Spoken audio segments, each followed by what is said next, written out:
Welcome back to the channel, everyone, where we go in search of wildlife photography. I'm Doug Wallace. Boy, what a difference a day makes.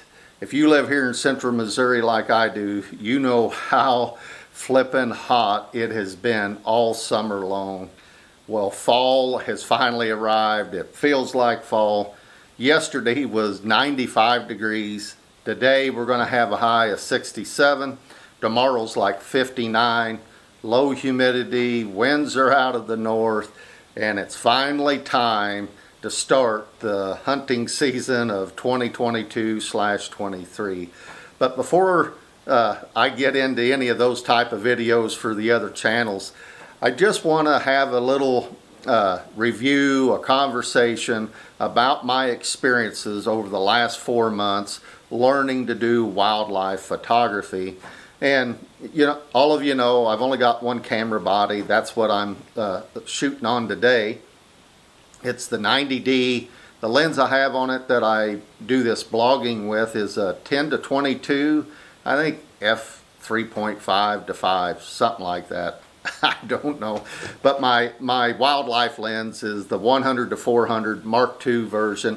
And I do run the 1.4 teleconverter with that a majority of the time, unless it is early morning and or you know, the golden hours there, first half hour, 45 minutes of daylight, and then like the last half hour, 45 minutes of light. I'll take that thing off and be able to then shoot wide open at like f4 or up to 5.6. But anyways, before we get into all of that, what I really want out of today's video is your all's help for several different things. First, if you would, like and subscribe so that this video will get picked up by the algorithm and more people will be able to see it and have the opportunity to help me. So what I'm looking for your help is along these lines here. So over the last 4 months with this 90D, I've taken roughly 30,000 images. Probably 25,000 of those has been with the 100-400, and a majority of those would have been along with the 1.4 converter on it as well. So some of the things that I've learned since starting wildlife photography is there's absolutely you know, getting as close as we can to whatever it is we're wanting to photograph. No lens or camera combination can really beat that. And then making sure that you have the sunlight at your back, pointing towards whatever you're wanting to photograph. So with those things in mind, you know, regardless of the equipment we have, we still have to learn how to do photography regardless of what type we're doing. But I kind of feel like I've stalled out. I feel like I've plateaued with not just the equipment maybe, but maybe it's me. So this is where I'm wanting your all's help at, is in the comments below. I'm going to share some images. Now, I shoot everything in RAW, and then I do post-production on them. I'll use DxO Pure RAW to get the files ready, and then I send them over to ON1. And then, but sometimes I'll use ON1 AI denoise to do the denoising and stuff, and not use DxO. But I do find out of 10 images, DxO is probably going to do 9 out of 10 of them exactly the way I want, and then there'll be 1 out of 10 that I kind of feel like ON1 does a little better job with the denoise, but that typically depends on how bad the noise is in that image. But anyways, I just want to let you know that I do my own post-processing. I shoot everything in RAW. So, but take a look at some of the images I'm going to share with you. I've got big shoulders. I'm a grown man. You're not going to hurt my feelings. But I'd really like to know your all's opinion. What could be better in those photographs? Whatever that is, please leave that in the comments. And then the other things that I'm needing your help with is on the equipment side.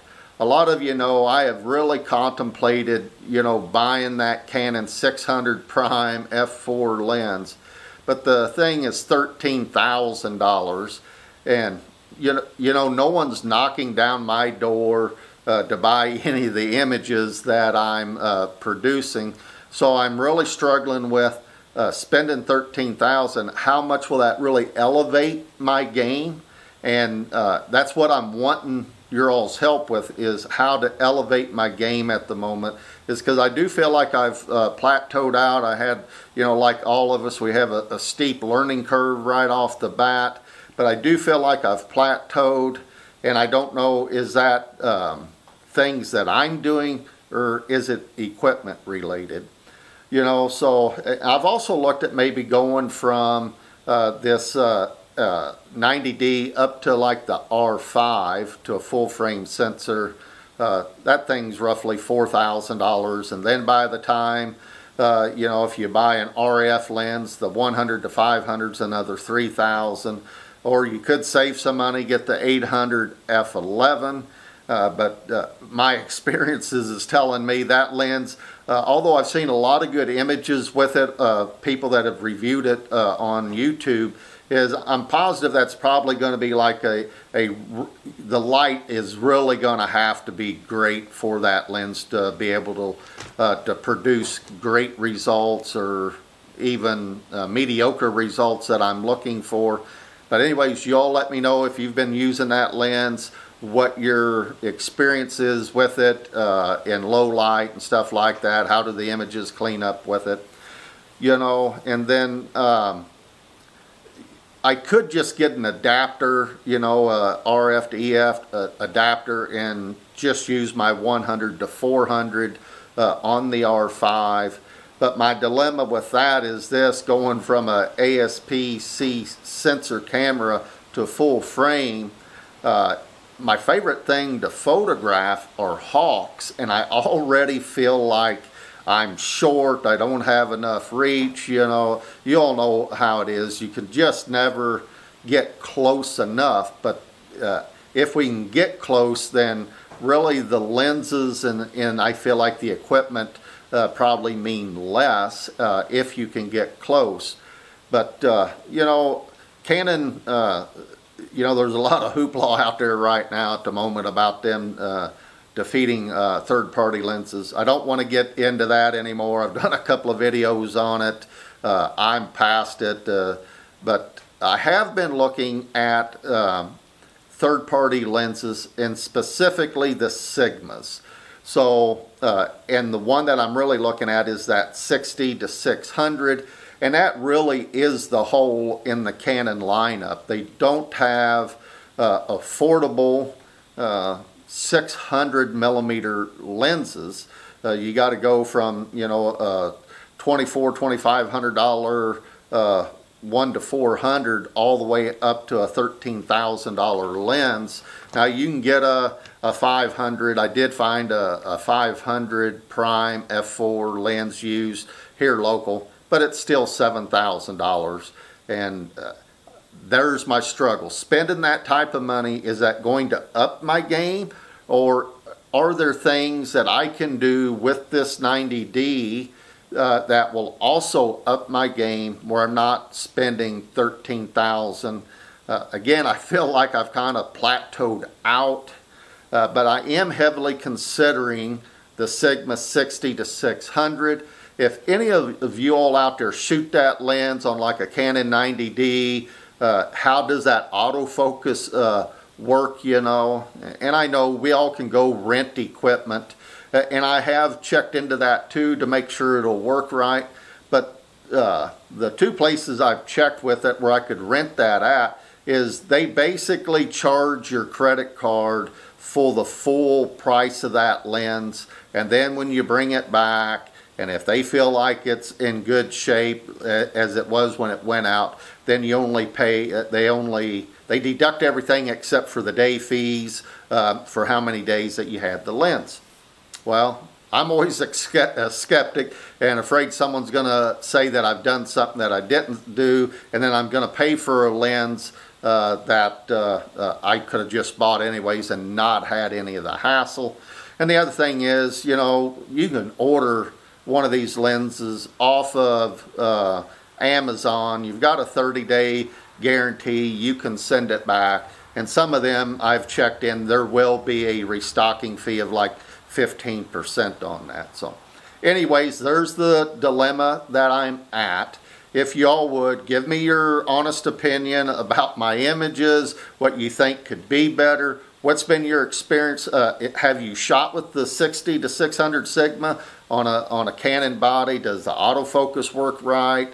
Have you used that lens or a Sigma lens on like the R5 with the RF EF adapter? Does the autofocus work fine? I'm just trying to eliminate as many worries as I can before I decide to go ahead and go one of these three directions. And right now I'm probably leaning more towards the 60 to 600, even though I know the quality of the glass and stuff in that lens is not going to be like it is in that Canon L series. You know, will that extra 200 millimeters of reach satisfy me? Am I still going to be able to produce good results with that? Again, nobody's knocking my door down to buy anything that I do produce and share out on social media. And that's not what I'm out to achieve anyhow. But I do feel like I have stalemated and I want to up my game. So now let's dive into how I shoot the 90D. Maybe that'll give you all some insight into my images as well and some other things I could do. I do shoot in manual mode.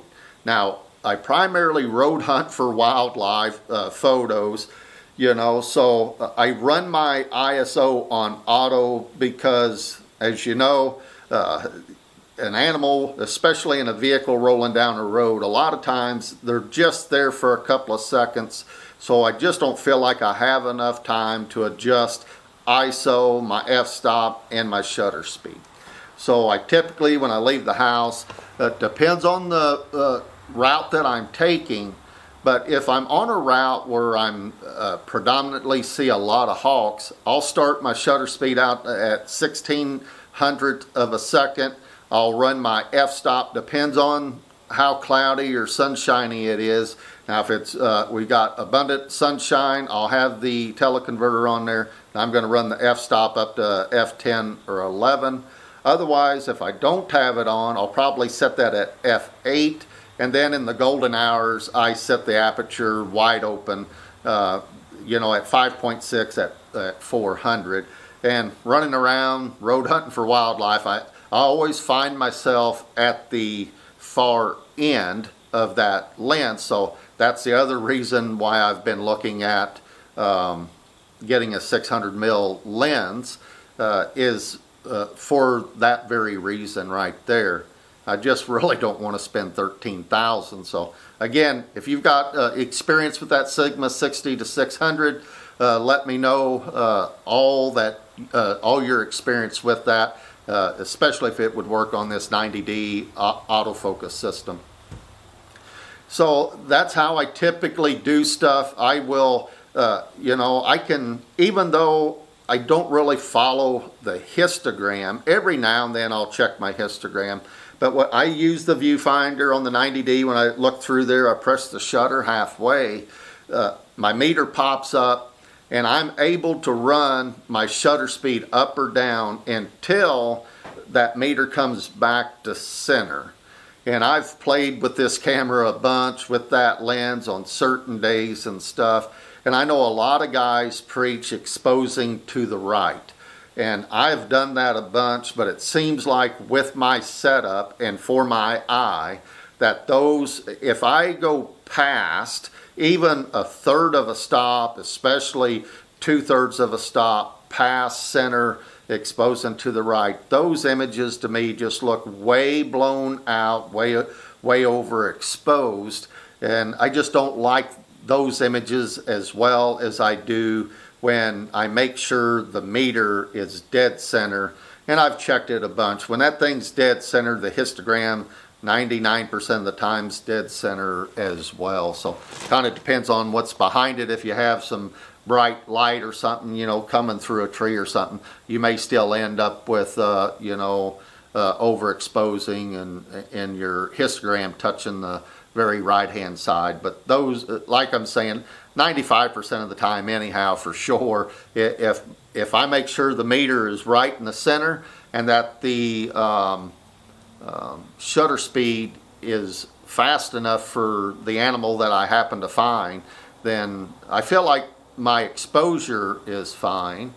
I really struggle on reach, is the biggest thing. So those are the settings that I typically use. Now, if I'm at one of the wildlife areas and I'm just sitting in the truck at a pond waiting on stuff, then I will manage all three settings myself. Rarely do I shoot an aperture priority.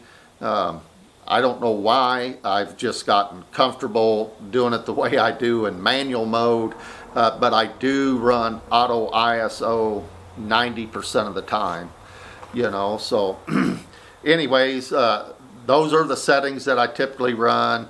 I'll use the single spot autofocus, evaluative metering, auto white balance. What else is there? Those are probably the main ones. I feel like I'm forgetting several settings there.